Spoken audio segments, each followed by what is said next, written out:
을 토대로 던지던 돌을 내려놓으라 라는 제목으로 말씀을 함께 나누겠습니다. 바바라 월터라는 미국 여인이 있습니다. 이 여인은 유명한 저널리스트이고 또 텔레비전에서도 매우 인기가 높은 여자입니다. 그의 남편 월터 데이비스도 유명한 기자이자 컴퓨터 전문가입니다. 두 사람이 결혼할 때에 많은 사람들의 기대를 모았습니다. 유명하고 또 똑똑하고 사회적인 덕망이 있는 사람들이 결혼하니까 아마 행복한 결혼 생활을 이어갈 줄로 기대했습니다. 그런데 결혼 후에 많은 갈등이 있고 결국 이 두 부부는 이혼하고 맙니다. 남편이었던 월터 데이비스는 좀 더 새로운 인생을 행복하게 살아보겠다 다짐하면서 자기에게 가장 적합한 여인을 찾기 위해서 노력합니다. 그래서 지인들의 추천을 받고 또 컴퓨터 데이터를 통해서 자기에게 어울릴 만한 여성들의 데이터를 컴퓨터에 다 입력합니다.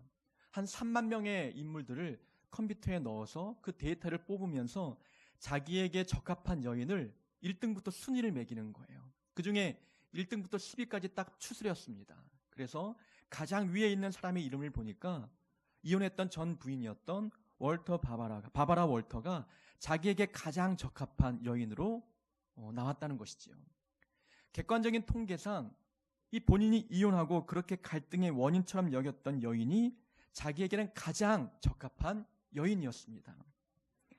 이것은 무엇을 말합니까? 이 남자는 사람을 바꾸면, 배우자를 바꾸면 좀 더 자기에게 행복한 삶이 찾아올 걸로 생각합니다. 갈등도 중단이 되고 모든 걱정과 근심이 사라질 것처럼 여겼던 것이지요. 그런데 그 여인에게 문제가 있었던 것은 아니었습니다. 그 여인은 본인에게 가장 적합한 인물이었지만 본인에게 문제가 있는 것이죠. 본인이 변화되지 않고 상대방이 변화되기를 기대했던 이 남자의 마음이 나타나는 것입니다. 내가 바뀌었다면 행복할 수 있었습니다. 내가 변화되었다면 좀 더 잘 맞춰가며 행복한 가정을 꾸릴 수가 있었던 것입니다. 근데 본인에게 문제가 있는 것이 아니라 상대방에게 문제가 있다고 판단이 되어서 사람을 바꾸려고 했던 어리석은 남자의 이야기입니다. 우리는 자기 자신의 문제를 잘 보지 못합니다. 나에게는 문제가 없고 상대방에게 문제가 있는 것처럼 여깁니다. 그래서 나는 바꾸지 않으면서 상대방의 잘못들을 바꾸기를 원합니다. 그래서 비판하고 정죄하고 때로는 비난하기까지 합니다. 이런 사람을 향해서 성경은 무엇이라고 말씀합니까? 다른 사람 눈에 있는 티를 빼려고 하지 말고 자기 눈에 있는 들보를 보라고 예수님께서 말씀하지 않습니까? 모든 사람은 다 흠이 있는데 다른 사람의 삶에 있는 흠보다 자기 자신에게 있는 삶이 더 크다는 것입니다. 다른 사람의 눈에는 티가 있지만 내 눈에는 들보가 있다는 것이죠.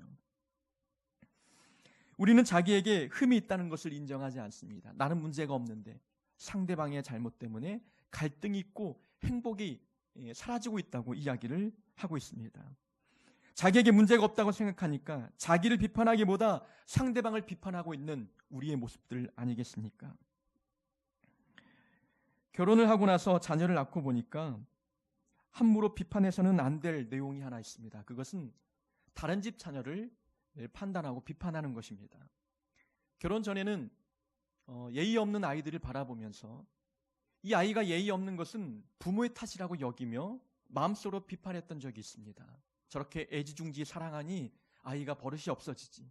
저렇게 교육을 잘 가르치지 않으니 오냐오냐고 기르니 저렇게 예의 없는 아이로 자라지 않느냐라는 그런 마음속에 나만의 기준을 가지고 판단했던 적이 있습니다. 그런데 아이를 낳고 보니까 자녀는 부모의 마음대로 되지 않습니다. 내 자녀는 예의 바르게 큰다고 생각을 했지만 다른 사람 눈에는 다르게 보일 수도 있는 것이거든요. 어린아이들은 철이 없기 때문에 욕심이 있고 때로는 식당에 데리고 가면은 이쪽 저쪽 테이블을 뛰어다니는 모습들 모든 어린이들이 갖고 있는 특징이었습니다. 우리 아들이 얌전한 줄 알았습니다. 근데 이제 도원초등학교 병설 유치원을 다닐 때 이제 서울로 이사를 가면서 유치원 선생님에게 이제 인사 차례로 그동안 하민이 때문에 고민이 많으시고 걱정 많으셨지요. 이렇게 아빠가 얘기하면 무슨 말씀을요. 하민이 착하고 잘 큽니다 라고 대답할 줄 알았어요. 그런데 제가 그렇게 말하니까 3초간 정적이 흐르는 거예요. 그 표정을 보니까 정말 힘들었던 거예요. 아이가 책상 위를 막 뛰어다니고 온갖 말썽을 부리며 학교 유치원 생활을 했던 것이지요. 그걸 보면은 내 자녀가 온전치 못하는 것을 아는 부모는 함부로 상대방의 자녀를 비판하지 않는 거예요. 나도 올바로 키운다고 노력하지만 노력한 대로 되지 않을 때가 있거든요. 그러다 보니까 그것을 이해하고 보니까 다른 자녀들, 다른 부모들을 욕할 자격이 없다는 것을 깨닫게 되는 것입니다. 나에게 문제가 있고 나에게도 흠이 있고 나에게도 잘못이 있다는 것을 깨닫는 사람들은 결코 다른 사람을 비판하지 않습니다. 내가 흠이 있는 죄인이라는 것을 아는 사람들은 다른 사람들의 죄를 정죄하지 않습니다.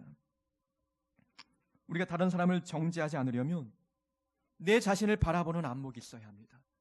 내 삶이 하나님 보실 때에 얼마나 흠이 많고 죄인인지를 깨닫는 겁니다. 이것을 깨달으면 함부로 상대방을 비판하고 정죄하지 않습니다. 오늘 본문에 보니까 한 여인을 향해서 비판의 돌을 던지는 자들이 나옵니다. 서기관과 바리새인이 가늠증에 잡힌 여인을 잡아가고 왔습니다. 현장범을 잡아온 것이지요.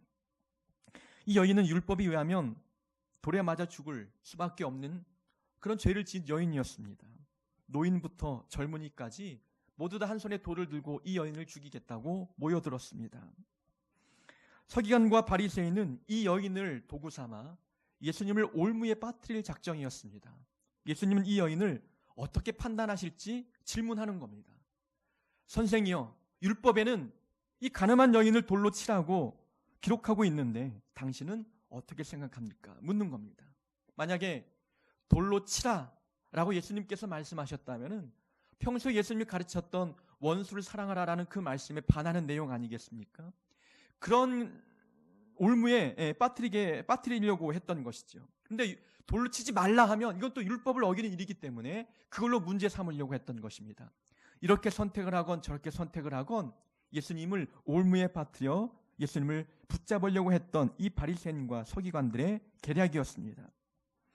예수님은 그들의 마음을 아시고 손가락으로 땅에 글을 쓰셨습니다. 뭐라고 썼는지 성경에 나오진 않지만 그 글을 보고 많은 사람들은 던지려던 돌을 붙잡고 주춤했습니다. 예수님께서 일어나셔서 사람들을 향해서 너희 중에 죄 없는 자가 이 여인을 돌로 치라 말씀합니다. 그리고 나서 다시 땅에 엎드려 손으로 글을 쓰셨습니다. 사람들은 그 말씀을 보고 양심의 가책을 느껴 돌을 내려놓고 돌아가 버렸습니다.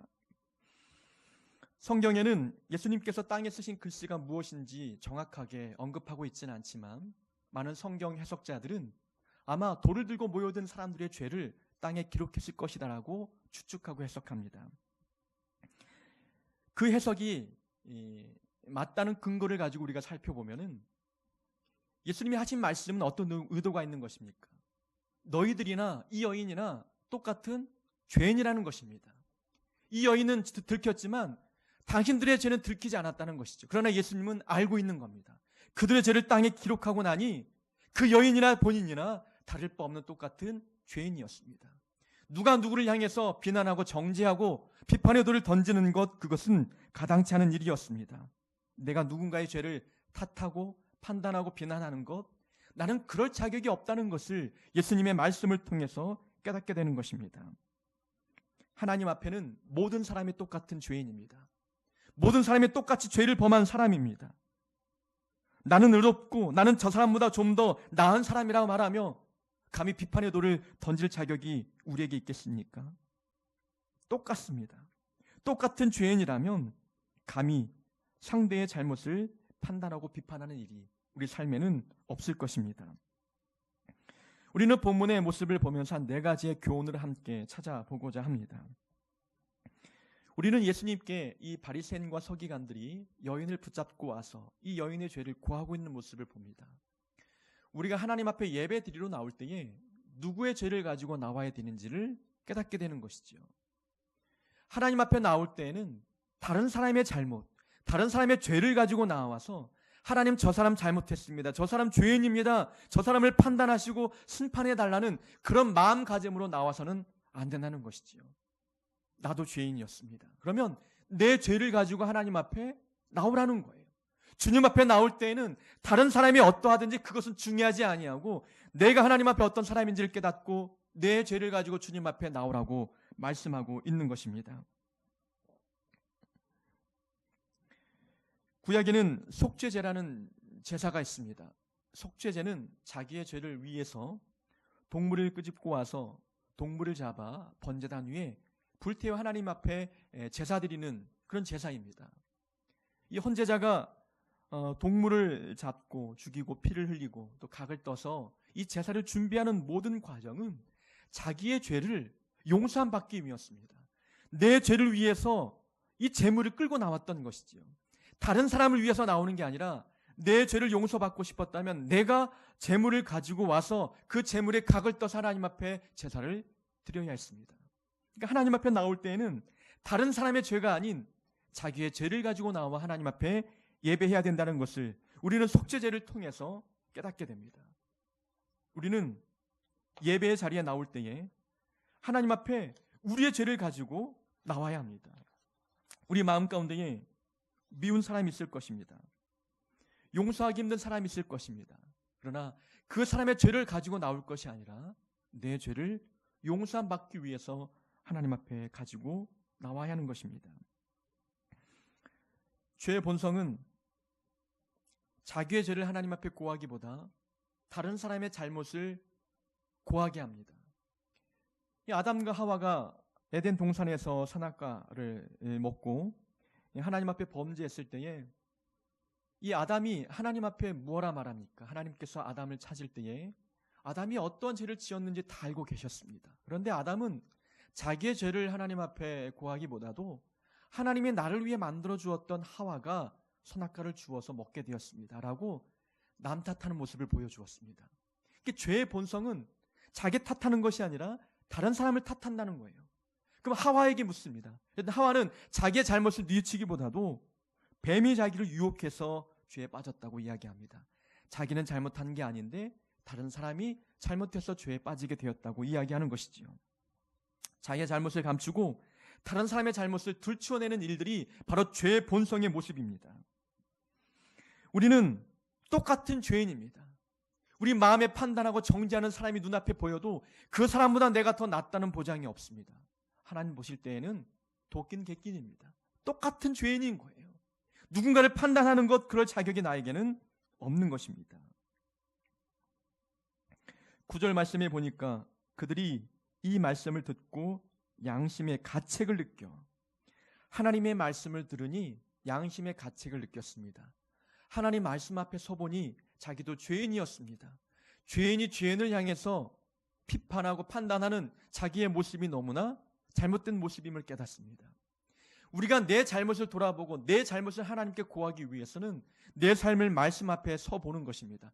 말씀 앞에 내 자신을 세워서 내가 그 말씀에 얼마나 벗어났는지, 나는 하나님 말씀 앞에 얼마나 바른 삶을 살고 있는지를 돌아봐야 하는 것입니다.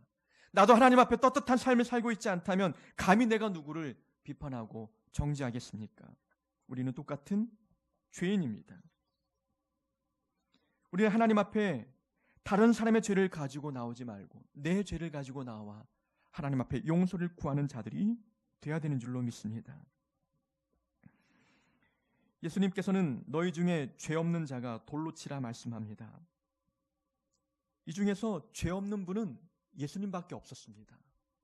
예수님은 흠없는 분이시고 예수님만이 우리의 죄를 판단하고 심판할 수 있는 하나님이셨습니다. 그런 하나님께서도 이 여인을 향해서 나도 너를 정죄하지 아니하노니라고 말씀합니다. 사람들은 정죄하고 있는데 흠없는 예수님께서 나도 너를 정죄하지 않는다 라고 말씀합니다. 그 여인의 죄를 묻지 않겠다는 겁니다. 용서하겠다는 것입니다. 어떤 죄를 범했어도 그 여인이 왜 그런 죄를 범했는지 묻지 아니하시고 용서하겠다고 하나님께서 말씀하고 계십니다. 예수님이 용서하신 사람이라면 우리도 용서해야 된다는 것을 우리에게 보여주고 있는 것입니다. 하나님이 용서하셨는데 내가 어떤 자격으로 그 사람을, 그 죄를 탓하겠느냐라는 것이지요. 흠없는 하나님께서도 용서하신 사람이라면 똑같은 죄인인 내가 용서 못할 사람이 어디 있겠습니까? 하나님은 모든 죄를 용서하십니다. 어떤 죄를 범했어도 우리가 하나님 앞에 철저히 회개하면 하나님은 모든 죄를 용서하실 수 있는 분이십니다. 하나님께서 용서하신 죄, 하나님이 용서하신 사람이라면 우리도 그 사람을 용납하고 용서하고 받아들이는 마음이 있어야 하는 것입니다. 다윗은 하나님의 마음을 가장 닮은 사람입니다. 자기의 목숨을 노렸던 사울 왕을 끝까지 용서했던 사람이죠. 사울 왕 앞에 잘못한 것이 없는 다윗이었지만 자기를 죽이기 위해서 혈안이 되었던 사울 왕을 죽이고 싶었던 마음도 있을 것입니다. 죽일 만한 기회도 있었습니다. 그러나 다윗은 하나님이 세운 사람이라고 생각하여 죽이지 않았습니다. 용서하고 사랑했습니다. 아들 압살롬이 아버지를 배반하여 아버지를 몰아내고 왕의 자리에 올랐습니다. 그래도 다윗은 그 압살롬을 끝까지 사랑했습니다. 하나님을 닮았다는 것은 사랑과 용서를 닮았다는 것입니다. 우리가 그리스도인다운 삶을 살기 위해서는 사랑과 용서의 마음을 닮아야 되는 것입니다. 하나님께서 사랑하시고 하나님께서 용서하신 사람이라면 나도 그 사람을 용서하고 그 사람을 사랑하는 마음이 우리 안에 있어야 되는 것입니다. 사도 바울, 하나님의 위대한 사도였습니다. 많은 성경도 기록했던 사람이지요. 그러나 그가 변화되기 전에는 사울이라는 이름을 가지고 모든 믿는 자들을 핍박하려고 앞장섰던 사람이었습니다. 그가 다메섹으로 도망갔던 그리스도인들을 잡아오기 위해서 다메섹으로 가던 중이었습니다. 가던 중에 주님을 만나서 변화되었던 것이죠. 앞을 보지 못했던 그 사울, 하나님 앞에 회개하며 기도할 때에 예수님께서는 아나니아라고 하는 제자를 부르셔서 지금 사울이라는 청년이 기도하고 있으니 그를 위해서 가서 안수기도 해주고 앞을 볼 수 있도록 도와주라고 예수님께서 말씀합니다. 그때 아나니아 마음에는 어떤 마음이 들었겠습니까? 지금 사울이라는 청년이 예루살렘에서도 믿는 자들을 어떻게 박해했고 수많은 동료들이 죽어가는 모습을 보았습니다. 그 수많은 사람들, 동료들 죽였던 장본인이 바로 이 사울인데, 이 사울이 다메섹에 온 이유도 믿는 자들을 잡아가기 위해서 왔다는 것을 모든 사람이 알고 있는데 예수님께서 그 사람에게 찾아가서 기도해주고 앞을 볼 수 있도록 도와주라니 이 아나니아 마음이 얼마나 불편했겠습니까? 그때 예수님께서 말씀합니다. 그는 나의 택한 그릇이다. 예수님께서 택한 그릇이다라고 말씀하셨던 것은 그가 지금까지 어떠한 죄를 범했어도 다 용서하고 내가 다시금 그에게 새로운 사람으로 변화시키고 새로운 사명을 맡겨주시겠다는 의미가 담겨 있는 겁니다. 아나니아가 그 말씀을 듣고 사울에게 찾아가 그를 위해서 안수기도 해주고 앞을 보도록 도와주었습니다. 내 마음에는 미움이 있고 용서하고 싶은 마음이 없고 정말 그 사람이 망하기를 바라는 그런 인간적인 마음이 들었어도 하나님이 그를 용서하고 하나님이 받아들였다면 나도 하나님의 그 사랑과 용서의 마음을 품고 그 사람을 용서하고 용납하고 받아주는 마음이 있어야 되는 것입니다. 이러한 모습이 주님을 닮은 것입니다. 예수님을 닮기 위해서 우리는 신앙생활을 하는 것 아니겠습니까? 주님의 마음과 성품, 그것은 사랑과 용서를 담는 것입니다. 우리 안에 용서의 마음, 사랑의 마음이 있기를 원합니다. 그런 마음이 바로 예수님의 모습을 닮아가는 모습입니다. 예수님께서 용서하신 사람이라면 우리도 용서할 수 있는 마음이 우리 안에 있기를 우리는 말씀을 통해서 교훈 삼게 되는 것입니다. 예수님은 여인을 바라보면서 말씀합니다. 나도 너를 정죄하지 아니하노니 가서 다시는 죄를 범하지 말라. 가서 다시는 죄를 범하지 말라. 주님께서 이 여인에게 부탁하는 것은 다시는 죄를 범하지 말라는 말씀이었습니다.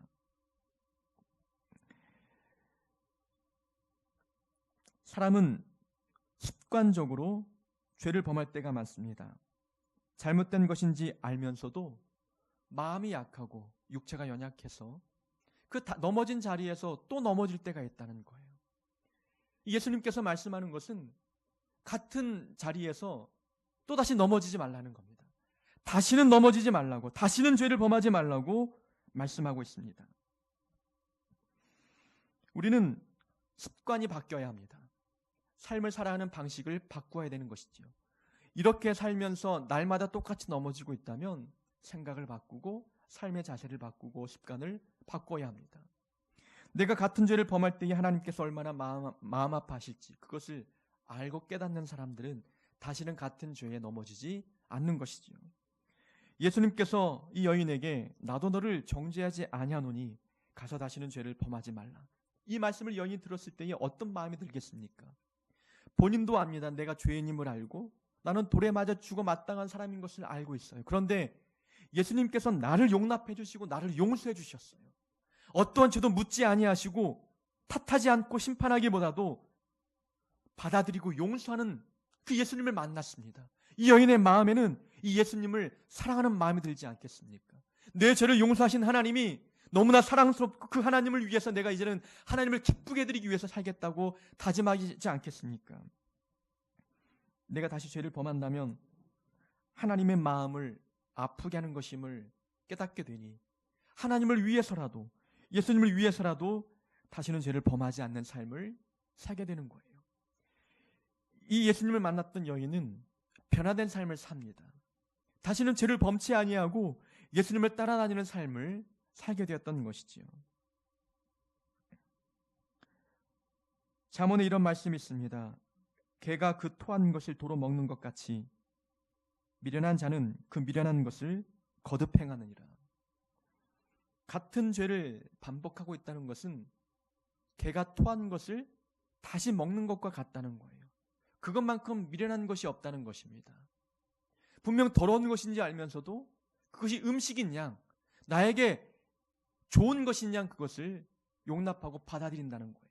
참으로 미련하기 그지없는 그런 사람의 모습을 탓하는 말씀입니다. 하나님은 우리가 같은 죄를 반복해서 범하지 않기를 원하십니다. 베드로도 예수님을 3번 부인했지만 주님을 더 강하게 만난 뒤에는 같은 죄를 반복하지 않았습니다. 하나님을 깊게 만나는 사람들, 하나님을 더 깊게 사랑하는 사람들은 다시는 넘어진 자리에서 넘어지지 않는 거예요. 우리가 하나님을 더 깊게 사랑하고 믿음 안에 더 깊게 들어와 보면은 또 다른 기쁨과 또 다른 행복의 삶이 있다는 것을 알아요. 이제는 옛된 삶을 벗어버리고 새로운 삶을 사는 것이 우리에게 행복이고 기쁨이라는 것을 발견하게 됩니다. 하나님 안에서 그 삶을 발견하면 우리는 넘어진 자리에서 다시는 넘어지지 않게 됩니다. 다시는 죄를 범하지 말라. 다시는 죄를 사랑하지 말라는 겁니다. 다시는 죄를 사랑하지 말고 하나님 안에서 믿음 안에서 또 다른 사랑과 또 다른 행복을 경험할 수 있도록 우리에게 말씀하십니다. 주님의 말씀을 마음에 새겨서 다시는 같은 죄를 범하지 않는 우리가 될 수 있기를 바랍니다. 주님께서 여인에게 말씀합니다. 가서 다시는 죄를 범하지 말라. 이 여인에게 가서 어디로 가라는 것입니까? 이 여인의 삶으로 돌아가라는 것입니다. 여인의 삶으로 돌아가서 죄를 범하지 말라고 주님께서 말씀하는 것이지요. 이 여인의 삶은 어떤 삶이겠습니까? 지금까지 넘어진 삶이었습니다. 죄 유혹 있는 삶이었습니다. 그러나 그 삶으로 다시 돌아가서 다른 삶을 살라고 주님께서 말씀하고 있는 것이지요. 주님이 우리에게 원하시는 것은 똑같은 환경이라 할지라도 이제는 주님을 만난 뒤에는 다르게 살라는 것입니다. 같은 환경이지만 이제는 다른 마음가짐으로 살아가라는 것입니다. 우리는 환경을 탓할 때가 많습니다. 환경이 바뀌지 않으면 내 삶도 바뀌지 않고 내 마음의 상태도 달라지지 않을 거라고 생각합니다. 내가 똑같은 죄를 범하지 않기 위해서는 이 환경에서 벗어나야 된다고 생각합니다. 그러나 환경에 문제가 있는 것이 아니라 마음의 문제였던 것입니다. 우리가 마음을 굳게 먹고 하나님만 바라보면 똑같은 자리에 지금까지 넘어진 그런 삶 가운데 놓인다 할지라도 그 삶에서 다른 삶을 살 수 있게 되는 것입니다. 어떤 누구는 풍요로운 삶 가운데 죄된 삶을 살지만 어떤 사람은 열악한 환경에서도 하나님을 기쁘게 드리는 삶을 삽니다. 똑같은 사람을 만나고 똑같은 환경과 똑같은 처지에 있다 할지라도 우리의 마음이 달라지면 다른 삶을 살 수 있습니다. 지금의 가정 환경, 지금의 어떤 공동체, 직장, 내가 속해 있는 어떤 삶의 문화들, 이것이 바뀌지 않아도 내 마음만 바뀌면, 내가 하나님을 더 깊게 만나면 충분히 다른 삶을 살아갈 수 있습니다. 하나님은 이 여인에게 환경을 바꿔주지 않았습니다. 가서 다시는 죄를 범하지 말라. 같은 환경을 주셨지만 이 여인의 마음을 바꾸셨습니다. 하나님의 사랑을 부어주셔서 이제는 이 여인도 하나님을 사랑하며 살도록 그 마음을 바꾸어 주셨습니다. 마음이 바뀌니 같은 환경에 놓여도 다른 삶을 살아갔던 여인이었습니다. 헤롯 왕은 좋은 궁궐에서도 타락한 삶을 살았지만 사도 바울은 감옥에서도 수많은 성경을 기록하며 살았습니다. 환경은 그렇게 중요하지 않습니다. 우리가 믿음 생활하는 데 있어서 환경 탓하지 않고 하나님 앞에 바르게 살기 위해서 조건을 탓하지 말아야 하는 것입니다. 중요한 것은 내 마음입니다. 내 마음에 하나님의 중심에 놓여 있는지, 하나님과 얼마나 가까운 교제를 하고 있는지, 하나님을 얼마나 내가 사랑하고 있는지, 내가 마음속에 중심에 하나님을 모시고 있다면 사람이 바뀌지 않고 환경이 달라지지 않아도 내가 다르게 살 수 있는 것입니다. 사람을 다르게 대할 수 있고 이 환경을 바라보는 안목이 달라질 수 있는 것이지요. 그래서 마음만 바꾸어도 나는 행복할 수 있는 거예요. 생각만 바꾸어도 같은 환경에서 나는 행복한 삶을 살 수 있는 것입니다. 우리는 가서 다시는 죄를 범하지 말라 말씀하신 주님의 말씀 가운데에 같은 환경에 가서도 다시는 이제는 다른 삶을 살라고 하시는 주님의 음성을 우리는 들을 수 있어야 합니다. 우리는 똑같은 죄인입니다. 우리 마음에 판단하고 정죄하고 있는 사람, 그 사람보다 내가 나을 바 없는 사람입니다. 하나님만이 우리의 죄를 탓할 수 있지만 하나님도 우리의 죄를 용서하셨습니다. 하나님이 용서하신 죄라면 우리도 그들을 용서하고 받아들일 수 있는 마음이 우리 안에 있어야 하는 것이지요. 환경을 바꾸기보다도 내 마음을 바꾸어서 이제는 어떤 삶에서도 하나님을 기쁘게 드리는 삶을 살아갈 수 있는 우리 모두가 될 수 있기를 바랍니다. 하나님의 사랑과 그 용서의 마음을 우리가 닮아가서 이제는 어떤 환경 또 어떤 사람을 만나도 주님 닮아가는 그 모습을 보임으로 인하여서 모든 삶과 환경 속에서 다시는 죄를 범하지 않고 살아갈 수 있는 우리 모두가 될 수 있기를 주의 이름으로 축원합니다.